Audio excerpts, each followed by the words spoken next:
I feel like talking about Star Wars for a little bit. I remember back when I was a little gremlin in Sunday school, the teachers did everything they could to make sure we weren't interested in the latest thing, whatever it was. They didn't like Bionicle because the characters could levitate and they worship a great spirit instead of our god. They didn't like Harry Potter because the kids used their witchcraft for mischief, though they actually liked Lord of the Rings because that encouraged self-restraint, and the author was pals with C.S. Lewis, duh. And they hate Pokemon because of the whole evolution thing. Let me just get this out of the way. I don't get why they even call it evolution.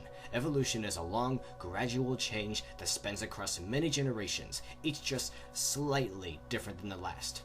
A single generation completely changing its own shape in its own lifespan is not evolution. Those are different stages of its own natural development. That is maturity. When a caterpillar becomes a butterfly, would you say it's evolved? I mean, there are other kinds of evolution, and this could arguably be macro, but whatever, I'm here to talk about Star Wars. Around the time the Phantom Menace came out, these folks were in a frenzy to assure that our precious little minds wouldn't be infected by the allure of Lucas's madness, so that we might not allow ourselves to become worldly. They did everything they could to make us despise it and convince us that every little thing in the Star Wars movies was evil in some way. My folks weren't like this, but I knew a lot of people who raised their kids this way. A lot of what I remember them saying was unnecessary hype. I know some of you are probably wondering why they would go so far in their futile efforts to keep these things out of our minds, and couldn't just let us enjoy them without relinquishing our faith altogether. See, a lot of Christians that I know at least realize Christianity is so boring for their kids that they could not allow anything more intriguing to present itself, because if the children were ever exposed to anything more interesting that shed a light on things that is not entirely Christian, the little munchkins will eagerly submit themselves to whatever perceived evil they could find, as long as it wasn't Christian.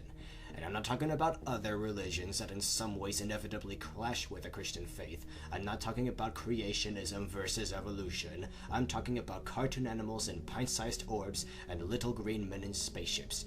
Yeah, what a huge threat these things are. Anyway, I don't want to start some heated debate about Christianity versus everything else. But there's something that's occurred to me that these folks never quite got. It's something so obvious and easy to read into, yet I never hear anyone else to ever talk about it. I'm sure countless nerds have already said the same things I'm saying, but I feel like saying this anyway, however redundant it may be now. I think when Lucas came up with the idea for the Force, he based it on God, like Aslan being an allegory to Jesus. Think about it. The Force is everywhere, right? Oozing in and out of all life, breathing and flowing through all things, covering everything with its gooey love. Some believe in it, some don't, but it flows through those who accept it and can bring about what some could call miracles. And just like religion, it can be used for a more sinister agenda than some might like with incredible ease. Yeah, the bacteria, midi-chlorian, whatever force in the prequels could interfere with the energy field force in the older movies, unless you could say that the midi-chlorian, whatever, channeled the energy of the force through the host body, and the more of these you have crammed into your system, the more sensitive you are to this energy, but whatever. George Lucas demonstrated that he has strong Hindu beliefs, something Christians use to point fingers at him and make him look like the bad guy. Yeah, but the Force seems almost entirely Christian to me. My point is, if these people were so eager to keep anything that does not allude to God in some way out of our squishy little heads, I honestly don't see why they have anything against Star Wars. I mean, Star Wars already has a lot of positive messages, and this simple yet brilliant metaphor that is the Force is a neat thing to think about.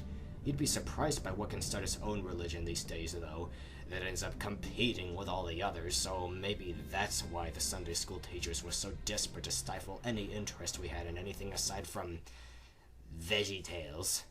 Anyway, that's all I have to say about that. Toodles!